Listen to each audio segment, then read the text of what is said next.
Olá, sejam todos muito bem-vindos ao nosso canal. Hoje, vamos mergulhar numa das histórias mais incríveis da Bíblia. Um testemunho poderoso da provisão e da paciência de Deus. Estou falando da jornada do povo de Israel pelo deserto e o milagre do maná e das codornas. Vamos juntos nessa viagem? Depois de saírem do Egito, os israelitas chegaram ao deserto de Sim.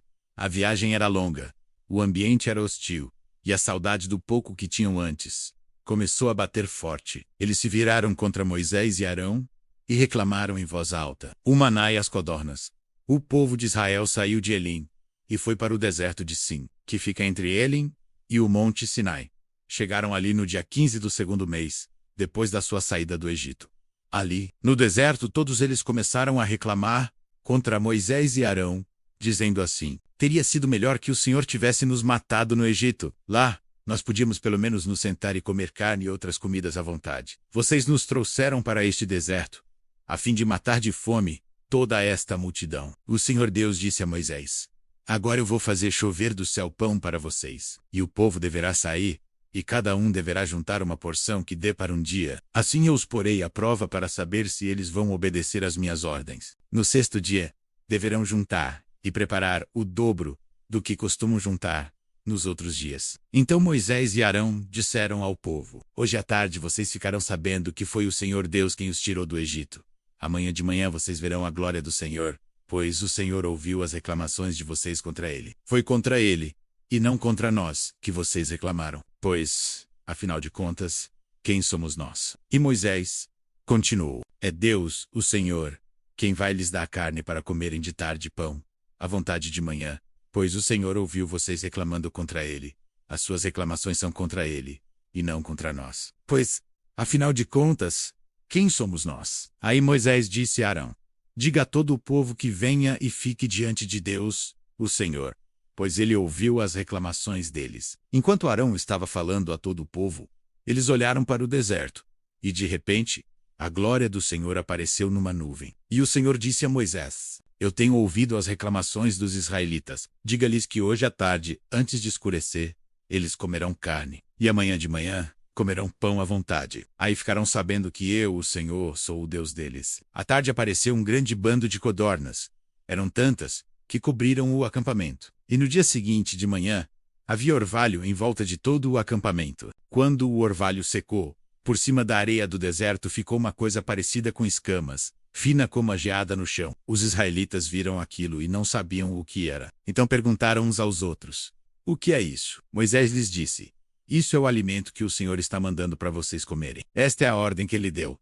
Cada um de vocês deverá juntar o que for necessário para comer, de acordo com o número de pessoas que houver na família, 2 litros por pessoa. E assim fizeram os israelitas. Uns pegaram mais e outros menos. Quando mediram, aconteceu que os que haviam pegado muito não tinham demais, e não faltava nada para os que haviam pegado pouco. Cada um havia pegado exatamente o necessário para comer. Então Moisés lhes disse: ninguém deverá guardar nada para o dia seguinte. Mas alguns não obedeceram à ordem de Moisés e guardaram uma parte daquele alimento. E no dia seguinte, o que tinha sido guardado estava cheio de bichos e cheirava mal. Aí Moisés ficou muito irritado com eles. Todas as manhãs cada um pegava o necessário para comer naquele dia, pois o calor do sol derretia o que ficava no chão. No sexto dia, pegaram o dobro, isto é, 4 litros para cada pessoa. Os líderes do povo foram e contaram a Moisés o que estava acontecendo. E Moisés lhes disse: amanhã é dia de descanso,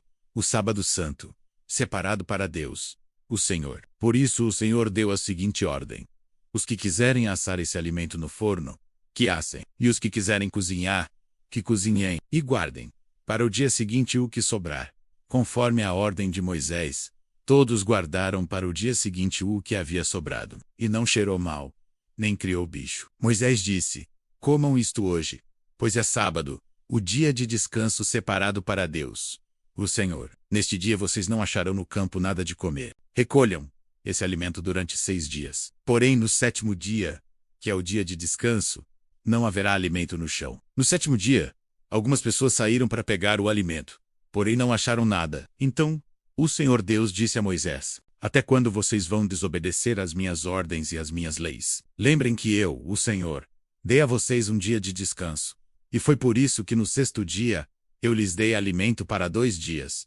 No 7º dia, fiquem todos onde estiverem. Ninguém deverá sair de casa. Assim, o povo não trabalhou no 7º dia. Os israelitas deram àquele alimento o nome de maná. Ele era parecido com uma sementinha branca e tinha gosto de bolo de mel. Moisés disse: O Senhor Deus mandou que fossem guardados 2 litros de maná, para que, no futuro, os nossos descendentes possam ver o alimento que ele nos deu, para comermos no deserto, quando nos tirou do Egito. Então Moisés disse a Arão: Pegue uma vasilha, ponha nela 2 litros de maná e coloca na presença de Deus, o Senhor, a fim de ser guardada para os nossos descendentes. Arão fez como o Senhor havia ordenado a Moisés e colocou a vasilha diante da Arca da Aliança para que ficasse guardada ali. Durante 40 anos os israelitas tiveram maná para comer, até que chegaram a uma terra habitada, isto é, até que chegaram à fronteira de Canaã. A porção de maná para cada pessoa era a 10ª parte da medida padrão, que tinha 20 litros. Curiosidades de Êxodo capítulo 16. Primeira reclamação após o Mar Vermelho. Mesmo depois de grandes milagres, o povo murmura por comida no deserto, mostrando como a fé ainda estava sendo construída. O maná significa o que é isso? A palavra maná vem do hebraico manhu, expressando surpresa diante de algo totalmente novo. Maná como teste espiritual. Deus deixa claro que o maná serviria para provar se o povo obedeceria às suas ordens diariamente. Nada podia ser guardado com exceção. Quem tentava guardar maná para o dia seguinte via o alimento apodrecer, exceto na sexta-feira, por causa do sábado. Introdução prática do sábado. Êxodo 16 é a primeira vez que o sábado é observado claramente como dia de descanso antes da lei no Sinai. Maná descrito como doce.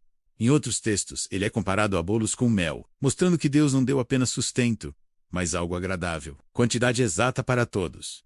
Cada pessoa recolhia um homer, e ninguém tinha de mais nem de menos. Um forte símbolo de justiça e provisão divina. Maná caía com um orvalho. O alimento vinha silenciosamente do céu, junto com o orvalho da manhã, revelando o cuidado constante de Deus. Dependência diária de Deus. O povo precisava confiar todos os dias, pois não havia garantia visível de comida futura. Lição retomada por Jesus.